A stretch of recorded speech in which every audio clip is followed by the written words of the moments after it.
Hi everyone and welcome back to the official channel of Law Prep Tutorial.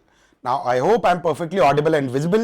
चलिए फिर अपने session को start करते हैं एंड आज हम प्राइमरली बात करेंगे about the US tariffs on Indian export. इसमें लेटेस्ट डेवलपमेंट एग्जैक्टली है क्या एंड क्या इंप्लीकेशन होंगे इस चीज के. जो यूएस के डोनाल्ड ट्रंप है, हमारे प्रेसिडेंट है वहां के, उन्होंने जो 50% टैरिफ हमारी कंट्री पर इंपोज करा है, तो करंट कॉन्टेक्स्ट इस चीज का है क्या कि वो जो 50% टैरिफ इंपोज किए गए हैं उसका इंप्लीकेशन क्या है, हम ये सारी चीजें समझेंगे.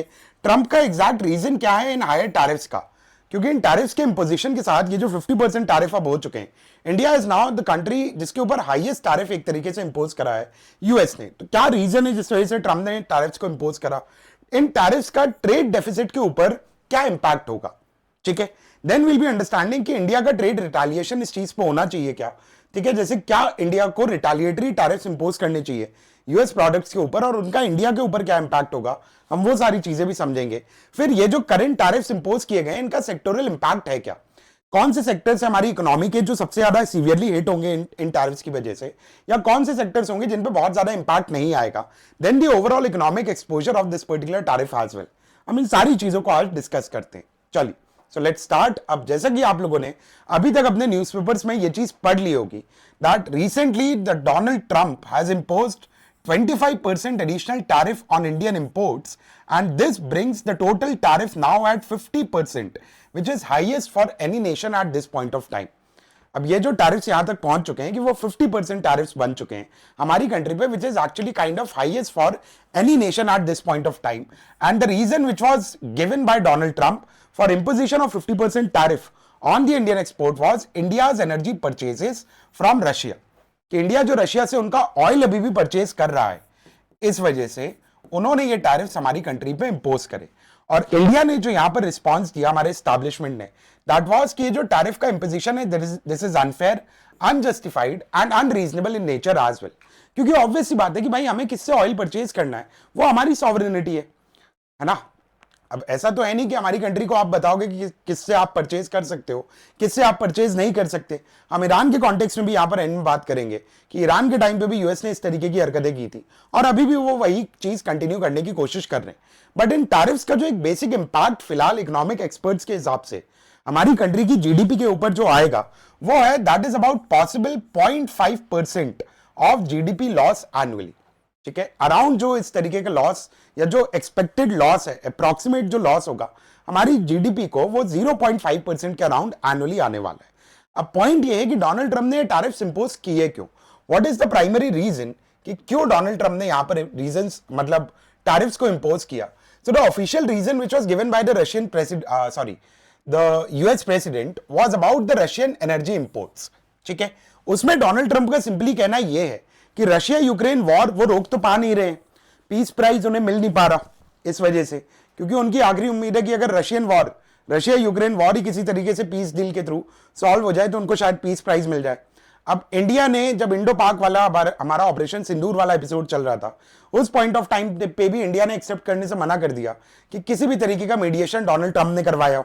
ठीक है, कि will do lot of trade with you, हर किसी के साथ वो बोलते हैं, वो उन्होंने उस टाइम पे भी कहा, इंडिया ने उस चीज को भी एक्सेप्ट करने से मना किया. So there were multiple reasons जो डोनाल्ड ट्रंप के पीस प्राइस के ड्रीम के बीच में कहीं ना कहीं आ रहे थे. एंड इस वजह से अब उनका कहना यह है कि इंडिया क्योंकि रशिया से ऑयल इंपोर्ट्स अभी भी कर रहा है, इस वजह से टैरिफ्स इंपोज किए जा रहे हैं. बट इसका जो एक बेसिक प्राइमरी ऑब्जेक्टिव हमें दिखता है वो ये है that the real motive is actually to pressure India into a US favourable trade deal. US बहुत सारी कंट्रीज के साथ at this point of time trade deals negotiate कर रहा है एंड वो इंडिया के साथ भी ट्रेड डील नेगोशिएट करना चाहता है एंड वो ट्रेड डील यूएस के फेवर में हो इन वन वे और दी अदर.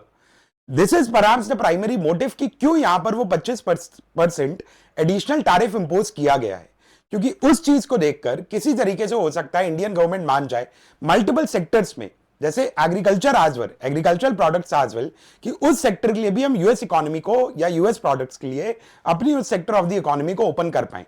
बट जैसे अभी आपने देखा होगा कि 2 दिन पहले ही प्राइम मिनिस्टर ने क्लियरली ये कहा कि वो एग्रीकल्चर या फार्मर्स के इंटरेस्ट को ध्यान में रखते हुए इस तरीके के प्रेशर को बाउ डाउन नहीं करेंगे.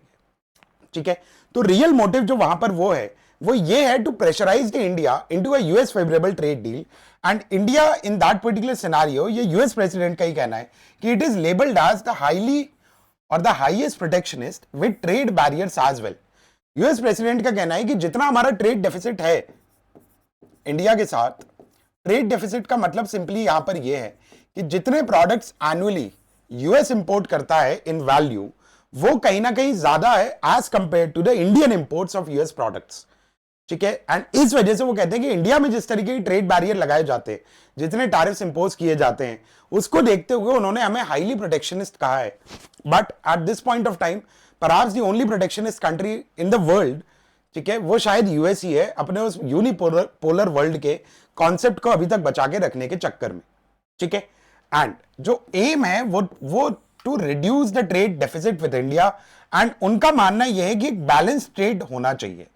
ठीक है, बैलेंस ट्रेड का कॉन्सेप्ट क्या कहता है कि जीरो ट्रेड डेफिसिट हो, मतलब कंट्री ए जितना आपसे इंपोर्ट कर रही है, कंट्री बी भी उतना ही आपसे इंपोर्ट करे। ठीक है, ए और बी के बीच में जब इंपोर्ट और एक्सपोर्ट्स एब्सोल्युटली बराबर हो जाएंगे एक सेंस में, तब उस चीज को बैलेंस ट्रेड कहा जाता है। एंड यूएस प्रेसिडेंट का मानना यही है कि ट्रेड डेफिसिट से उन्हें बैलेंस ट्रेड की तरफ मूव करना है। अब वो अचीव कर पाएंगे या नहीं कर पाएंगे, ये बड़ा प्रॉब्लमैटिक है, क्योंकि in reality balance trade rarely occurs naturally.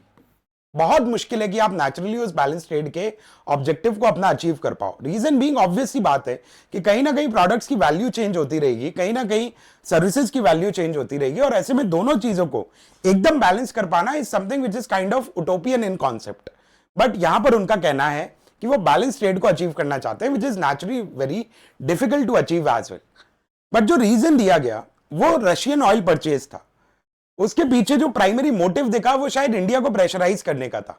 But tariff किस तरीके से ट्रेड डेफिसिट को कम करेंगे, ट्रेड डेफिसिट यहां पर किस तरीके से एग्जिस्ट कर रहा है, तो trade deficit actually in Indian context is कि यूएस हमसे जितना एनुअली इंपोर्ट करता है, ठीक है, इंडिया जो एनुअली उनसे इंपोर्ट कर रहा है, वो दोनों चीजें बराबर नहीं है। मतलब यूएस हमसे ज्यादा इंपोर्ट करता है चीजें एनुअली, ठीक है, in price, in value, as compared to the Indian imports, which is considered lesser in amount as well. But trade deficit balance होगा कैसे? तो देखो, टैरिफ क्या करेंगे? Tariff will act as a tax on the imported goods, which will eventually result into higher prices for the US buyers. या भाई India के अगर किसी प्रोडक्ट को कोई यूएस बायर परचेज करेगा तो उसकी कॉस्ट वहां पे बढ़ जाएगी, क्योंकि 50% टैरिफ इंपोज्ड है। तो 100 रुपए की चीज आपको 150 रुपए में मिलेगी, तो कॉस्ट हायर पड़ेगी यूएस बायर्स को, एंड क्योंकि यूएस बायर्स को हायर कॉस्ट पड़ेंगी तो डिमांड अपने आप धीरे धीरे कम होना शुरू हो जाएगी। This is the basic primary concept which was utilised by the UK also, जब वो हमारी कंट्री को एज ए कॉलोनी गवर्न कर रहे थे। उन्होंने क्या करा था, इंडियन टेक्सटाइल इंडस्ट्री को किस तरीके से यूके ने खत्म किया अपने अपने गवर्नेंस के टाइम पीरियड पे, कि जो इंडिया के टेक्सटाइल प्रोडक्ट्स थे जो यूके में जाते थे, जिनकी कॉस्ट ज्यादा होती थी, ठीक है, उनके ऊपर एडिशनल टैरिफ्स उन्होंने इंपोज करना शुरू करे 100%, 150%। तो वहां से धीरे धीरे जब बायर्स को वो प्राइस ज्यादा पड़ने लगेगी, वो प्रोडक्ट महंगा लगने लगेगा, तो डिमांड अपने आप धीरे कम होना शुरू हो जाएगी धीरे धीरे, एंड डिमांड ड्रॉप हो जाएगी, तो they will shift to cheaper supplies as well और suppliers as well. And demand कम होने की वजह से होगा क्या, eventually the Indian export to the US will decline, and through this the deficit will get narrowed. कि जब डिमांड कम होगी, लोग परचेज कम करेंगे, तो इंपोर्ट कम होगा, इंपोर्ट कम होगा तो वो डेफिसिट धीरे धीरे बराबर होना शुरू हो जाएगा। And the goal primarily over here is to eliminate the trade deficit with our country. तो इस तरीके से वो टैरिफ उनके ट्रेड डेफिसिट के प्रॉब्लम को सॉल्व करने के लिए यूज वो करना चाहते हैं। नाउ अब नेगोशिएशन टूल की तरह किस तरीके से वो यहां पर यूज करेंगे, तो प्राइमरी एम जो दिख रहा है वो इंडिया को प्रेशराइज करने का है कि भाई आप ट्रेड डील में यूएस के लिए कहीं ना कहीं फेवरेबल ट्रेड डील आप साइन करो। So this is a kind of a pressure tactic to secure a trade agreement which will be favourable to US. And यहां पे वो इंडिया को प्राइमरली प्रेशराइज करना चाहते हैं to open the domestic market for US goods such as agricultural products, ठीक है, agricultural products के लिए वो चाहते हैं कि यूएस के प्रोडक्ट्स को इंडिया में एंट्री मिलना शुरू हो, ठीक है, and they want to pressurise India और push India to buy more US products as well, such as defence related products, oil related products, क्योंकि यूएस शेल ऑयल प्रोड्यूस करता है, तो वो चाहते हैं कि हम उनसे ऑयल खरीदें जो हमें एक्चुअली महंगा पड़ेगा। भाई हम ऑब्वियसली सस्ती चीज खरीदेंगे ना, महंगी चीज क्यों खरीदें, बट वो यहां पर प्रेशराइज करना चाहते हैं कि इंडिया ज्यादा यूएस प्रोडक्ट्स को खरीदे। जैसे F-35 इंडिया परचेज करने की डील एक्चुअली नेगोशिएशन पे चल रही थी, बट इंडिया ने उस आइडिया को भी ड्रॉप कर दिया. So objective is to boost the US export so that again वो डेफिसिट और नैरो होना शुरू हो पाए. अब पॉइंट ये है कि क्या इंडिया को भी रिटेलिएटरी टैरिफ इंपोज करने चाहिए. तो अब देखो, आपको इतना जो समझ में आया होगा कि टैरिफ्स इवेंचुअली करेंगे क्या. टैरिफ्स इवेंचुअली कंज्यूमर्स के लिए प्रोडक्ट्स को महंगा कर देंगे, राइट. कंज्यूमर्स के लिए उसी प्रोडक्ट को वो और ज्यादा एक्सपेंसिव बना देंगे. तो इंडिया को बहुत ज्यादा बेनिफिट मिलेगा नहीं रिटेलिएटरी टैरिफ्स इंपोज करने से. So the retaliatory tariffs will make the higher और will actually increase the cost for the Indian consumers, and this will reduce the US imports to India, which will actually in turn wider the trade deficit. ठीक है, उससे होगा क्या कि अगर Indian consumers और कम import करेंगे, ठीक है, और ज्यादा कम इंपोर्ट करेंगे, तो फिर वो ट्रेड डेफिसिट और बढ़ता चला जाएगा. ठीक है, and it could also invite further US tariffs as well. इसलिए इंडियन गवर्नमेंट ने at this point of time wait and watch की पॉलिसी को कंटिन्यू रखा है. एनएसए हमारे गए भाई, उन्होंने चाइना को विजिट किया. ठीक है, एनएसए हमारे रशिया गए. एक्सटर्नल अफेयर्स मिनिस्टर चाइना के साथ नेगोशिएशन में इस पॉइंट ऑफ टाइम पे बैठे हुए हैं. तो फिलहाल इंडिया ने बाउ डाउन करने की जगह, प्रेशर को एक्सेप्ट करने की जगह एक वेट एंड वॉच की पॉलिसी को फॉलो करना प्रेफर किया है. और उसका रीजन सिंपल सा ये कि रिटेलिएटरी टैरिफ से इंडिया को कोई बहुत ज्यादा बेनिफिट मिलेगा नहीं. अब इसका इंपैक्ट इंडिया पे क्या आएगा जो 50% टैरिफ उन्होंने इंपोज करे. So the tariffs will obviously disrupt the supply chains. ठीक है, क्योंकि वहां पे डिमांड कम होना शुरू हो जाएगी. So what would happen is that the exporters will lose their contracts which will in turn amount to job losses in the labour intensive sectors as well. ठीक है, कि जिन सेक्टर्स के प्रोडक्ट्स पे सबसे ज्यादा इंपैक्ट पड़ेगा, जो लेबर इंटेंसिव है, जहां पर हमारा बहुत ज्यादा portion of the demography employment में इन्वॉल्व है, जॉब लॉसेस होना शुरू करेंगे. एंड जो जीडीपी का डिक्लाइन है वो बड़ा मॉडेस्ट है, 5.5% के अराउंड वो दिख रहा है. बट एम्प्लॉयमेंट के ऊपर हिट थोड़ा सा सीवियर हो सकता है. एंड जो प्राइमरी वल्नरेबल सेक्टर्स है हमारी कंट्री के, ठीक है, इन टैरिफ्स के वजह से, वो textile, carpets and food products actually है. तो जो मोस्ट वल्नरेबल सेक्टर्स हैं जिनके ऊपर टैरिफ्स का सबसे ज्यादा इंपैक्ट आएगा, gems and jewellery, apparel and textiles and chemical industry as well. यही हमारे मैक्सिमम एक्सपोर्ट्स थे यूएस को, एंड इनके ऊपर सबसे ज्यादा इंपैक्ट आएगा. एंड जो मिनिमम इंपैक्ट या लीस्ट वल्नरेबल जो सेक्टर्स है हमारी इकोनॉमी के, that involves IT services, pharmaceuticals and electronic assembly as well. जैसे एप्पल के प्रोडक्ट अब यहां पर असेंबल हो रहे हैं, इन सारी चीजों पे उतना इंपैक्ट नहीं आएगा. बट जो हमारे जेम्स हैं, ज्वेलरी का सेक्टर है, अपैरल कपड़ों का जो हमारा टेक्सटाइल का सेक्टर है, और जो हमारा केमिकल्स का सेक्टर है, ये वो सेक्टर है जिन पे सबसे ज्यादा इंपैक्ट हमारा दिखेगा इन टैरिफ्स के ऊपर. अब ओवरऑल इकोनॉमिक एक्सपोजर की अगर हम बात करें कि ओवरऑल इकोनॉमिक एक्सपोजर कहां पर स्टैंड करता है इस सिनारियो में, so only 20% of the goods export go to the US. ठीक है, विच अमाउंट्स टू अराउंड रफली 2% ऑफ द जीडीपी. इंडिया जितना भी एक्सपोर्ट करता है उसमें से सिर्फ 20% यूएस को जाता है, जो 2% अराउंड जीडीपी के आसपास आता है. एंड इन दिस सिचुएशन अगर हम इसको मॉनिटरी सेंस में देखें कि कितना एक्सपोजर है, so around 8 billion exports are at risk which involves these 3 sectors primarily. $8 billion तक का वो एक अमाउंट है जो एक्सपोर्ट्स का आपका रिस्क पर है. IT services and pharma exports are currently safe, क्योंकि आईटी सर्विसेज अब अगर उन्होंने क्या कहना चाहिए, एक तरीके से इंडिया में बैठकर अगर कोई यूएस किसी पर्सन को कोई आईटी सर्विस दे रहा है तो इंपोर्ट नहीं हो रहा है प्रोडक्ट का एग्जैक्टली. तो इन सारे सेक्टर्स पे उतना इंपैक्ट नहीं दिखेगा, बट बाकी सेक्टर्स का अराउंड 8 बिलियन का एक्सपोर्ट जो होगा वो रिस्क पर बैठा रहेगा. एंड एग्जेम्पशंस हैं कुछ जिन चीजों के ऊपर किसी भी तरीके का एडिशनल टैरिफ वहां पर वो इंपोज नहीं करा जा रहा है. That involve steel, aluminium, semiconductors and Apple के प्रोडक्ट्स की मैन्युफैक्चरिंग या असेंबलिंग आप कह सकते हो, जो हमारी कंट्री में हो रही है. इनके ऊपर उतना ज्यादा इंपैक्ट नहीं आएगा. अब ऑब्जेक्टिव शायद ट्रेड डेफिसिट को कम करने का है, ऑब्जेक्टिव शायद किसी तरीके से इंडिया को प्रेशराइज करने का है कि वो एक फेवरेबल ट्रेड डील साइन करे यूएस के फेवर में.